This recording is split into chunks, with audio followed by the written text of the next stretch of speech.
అంటున్నాను.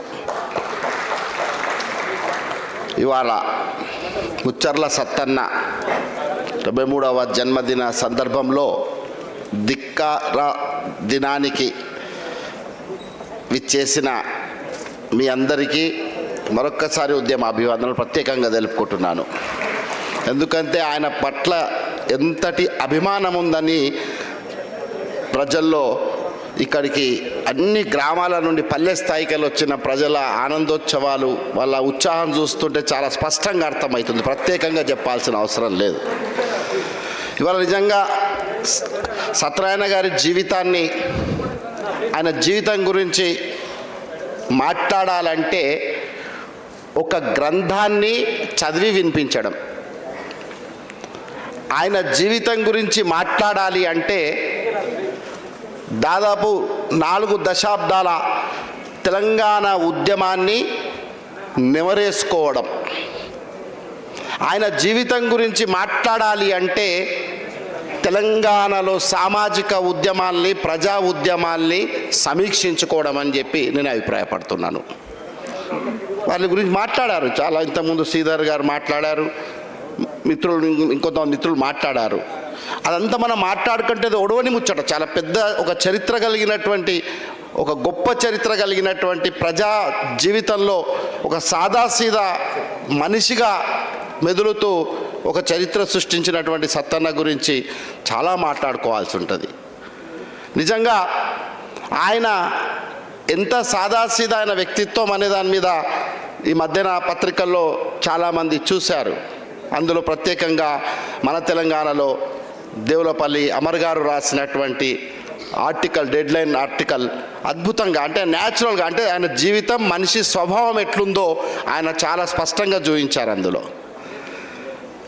అసలు ఆయన ఎంత సాదాసీదా అంటే ఒక పత్రిక, జై తెలంగాణ అనే ఒక పత్రికను నిర్వహిస్తూ ఆ పత్రిక మీద ఆంక్షలు పెట్టి కనీసం దాన్ని పంచడానికి కూడా మనుషులు దొరకకుండా చేసినటువంటి రోజుల్లో ఆ పత్రికను ఎవరు పంచడం ఏంటి, నేనే పంచుతా అని చెప్పి ముఖ్యమంత్రి, ఏకంగా ముఖ్యమంత్రి సభ వద్దకు వెళ్ళి తాను ఆ పత్రికలను పంచి తన సాహసం ఏంటి, ఆ పత్రికల నిబద్ధత ఏంటి, ప్రజల గొంతుకని పాలకుల దృష్టికి తీసుకెళ్ళడానికి ఆయన తపించిన తీరు నిజంగా ఆయన ఉద్యమ నిబద్ధతకు నిదర్శనంగా మనము ఇక్కడ సమీక్షించుకోవాల్సిన అవసరం ఉంది.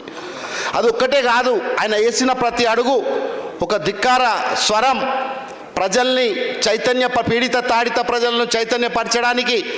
మరోవైపు తెలంగాణ ఉద్యమం ఒక్కటే కాదు, తెలంగాణ ఉద్యమంలో సామాజిక అంశాన్ని ఎప్పుడు పరిగణలోకి తీసుకొని ఆయన దాని మీద కూడా ఆయన తన కథాన్ని తొక్కి తన గొంతును విప్పినటువంటి ఒక మహానుభావులు సత్యనారాయణ గారు. చివరిగా నేను ఆయన ఒక జ్ఞాపకం, ఎప్పటికీ మర్చిపోలేనటువంటి ఒక జ్ఞాపకం. తెలంగాణ రాష్ట్రం సిద్ధించిన తర్వాత, బహుశా ఏడాది తర్వాత అనుకుంటా, ఆయనకు పత్రిక ఒక జర్నలిస్ట్ ఇంటర్వ్యూ చేసిండు. మీరు 1952 నుండి తెలంగాణ ఉద్యమంలో క్రియాశీలకంగా ముందుకు అడుగు వేస్తున్నారు. అప్పటి ఉద్యమాలు చూశారు, ఇప్పటి ఉద్యమాలు చూశారు, ఏం తేడా కనిపించింది, అట్లాగే రాష్ట్రం కూడా సాధించినాం కదా, మీరు ఎట్లా ఫీల్ అవుతున్నారు అని చెప్పి ఆయనకు ఇంటర్వ్యూ చేస్తే ఆయన ఎంత గొప్ప మాట అన్నాడంటే అది ఎప్పుడు ఎవరు మర్చిపోని మాట. అది దేశానికి కూడా స్వాతంత్రం వచ్చింది కదా, మరి దేశానికి ఏ పద్ధతుల్లో స్వాతంత్రం వచ్చింది? తెల్లదొరలు పోయినరు, నల్లదొరలు వచ్చిండ్రు, అదే స్వాతంత్రం, అది అలాంటి స్వాతంత్రమే ఇప్పుడు వచ్చినట్టు నాకు అనిపిస్తుంది. అద్భుతం, ఎంత అద్భుతం. అది కాదు, ఇక్కడ పీడిత తాడిత ప్రజలు, పేద ప్రజలకి, తెలంగాణ రాష్ట్రం కోసం కోట్లాడినటువంటి కోట్లాది మంది ప్రజానికానికి కడుపు నిండా తిండి, కంటి నిండా నిద్ర వచ్చినప్పుడే ఇక్కడ రాష్ట్ర సాధించడానికి సార్థకత ఉంటుందని చెప్పి ఆ ఇంటర్వ్యూలో అన్న చివరి మాట. ఆయన బహుశా కొన్నాళ్ళకే బహుశా ఆయన చనిపోయి ఉంటారు. అది చివరి ఇంటర్వ్యూ అని నేను అనుకుంటున్నాను. ఆయన లక్ష్యాన్ని, ఆయన ఏ లక్ష్యంగా అన్నారు, ఈ లక్ష్యం కోసం తన జీవితాన్ని త్యాగం చేశారు.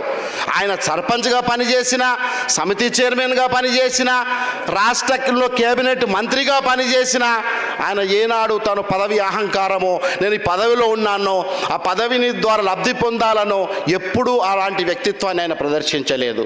ఎప్పుడు ఏ పదవిలో ఉన్నా సర్పంచ్గా ఉన్న ఊరికే జీవితాన్ని అంకితం చేశారు, సమితి చైర్మన్గా ఉన్న ఆ ప్రాంతానికి ఆ బ్లాక్కే తన జీవితాన్ని అంకితం చేశారు, క్యాబినెట్ మంత్రిగా ఉన్న ఏనాడు తన గొంతును తిరకాసుగా తిప్పినటువంటి చరిత్ర మచ్చలేనటువంటి నాయకులు సత్యనారాయణ గారు.